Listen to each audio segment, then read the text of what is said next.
that Monday Night Football game. Texans defeat the Steelers 30-6. Tomlin steps down. Obviously, he's lost 7 straight playoff games. End of an era in Pittsburgh.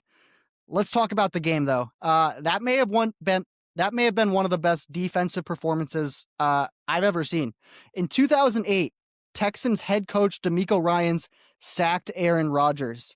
Fast forward to now, and DeMeco Ryans' defense was all over Rodgers again.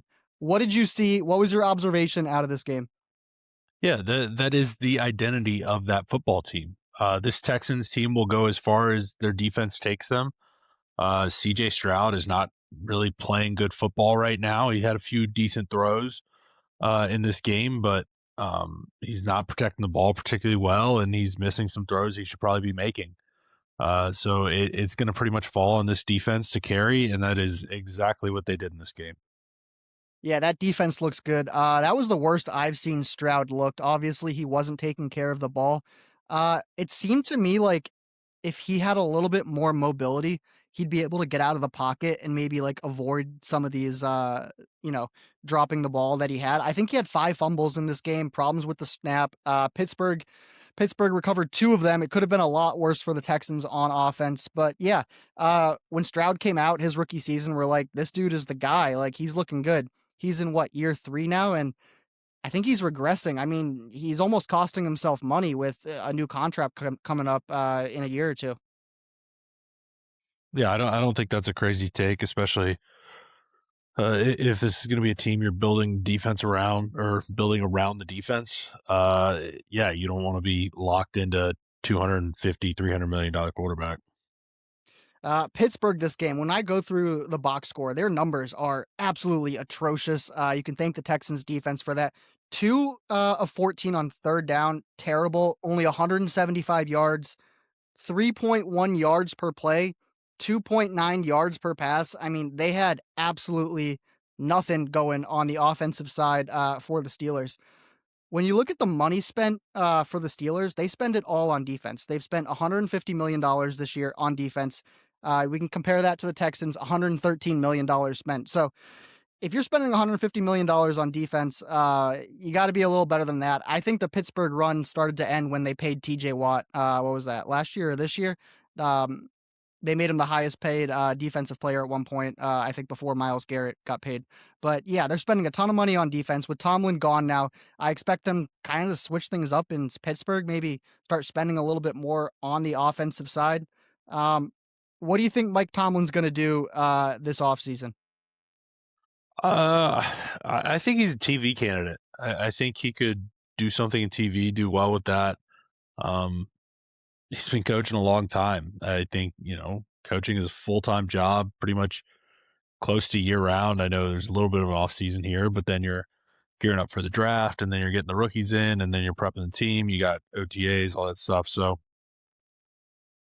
I think he's going to enjoy some time off and reassess. I mean, he'll have options in coaching if he wants to come back to it later. I have no doubt.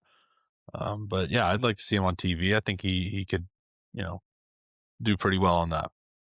Yeah, I've seen a lot of coaches now like move into TV. They make a ton of good money doing that. They work 1 or 2 days a week and they don't want to come back into coaching, realizing how sick the lifestyle is, the amount of money they're making. Still talking football. So I could definitely see him doing something like that. What about Aaron Rodgers? Do you think that was the last game we've seen out of him, or does he go somewhere else? Does he explore another team? Because with Tomlin leaving, this changing in Pittsburgh, like I can't see them bringing him back another year. What do you think Aaron Rodgers is going to do? Yeah, he's going to need the right situation to walk into. I don't really know. Like, how many people are really going to be willing to like put up with that? I think Tomlin honestly is like, if you look over the last 15 years or so, he's probably been the head coach in the NFL that's been able to put up with the most. I mean, he had a locker room with Le'Veon Bell and Antonio Brown, and we didn't even realize like crazy stuff was going on. And like, I think this was about as ideal a situation for Aaron Rodgers, and I don't know. He's gonna have to get lucky with a coaching staff that is willing to risk pretty much everything. The, the team that stands out to me in my mind is the Vikings. just because of the quarterback situation they have there right now. I don't trust JJ McCarthy to get through 17 games. I can trust him to get through like 10 or 12 games. I could see the Vikings potentially bringing in Aaron Rodgers for 1 year. The only thing with that is then you start copying Brett Favre. Brett Favre goes from Green Bay to the Jets Maybe, to the but Vikings. It's like, oh, he's doing the same thing. But Rodgers what do you? Rodgers isn't going to put up with like a younger quarterback. Like he's not going to do that.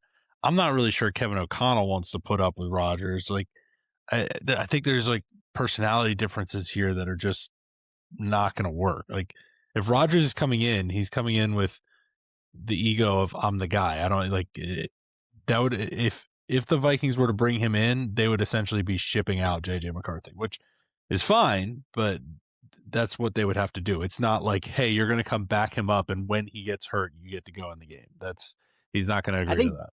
I think Justin Jefferson would be okay with it. Um, he's been got a Yep. bunch of quarterbacks being tossed around year after year. But Texans win this game. They will be playing at the Patriots in the next round.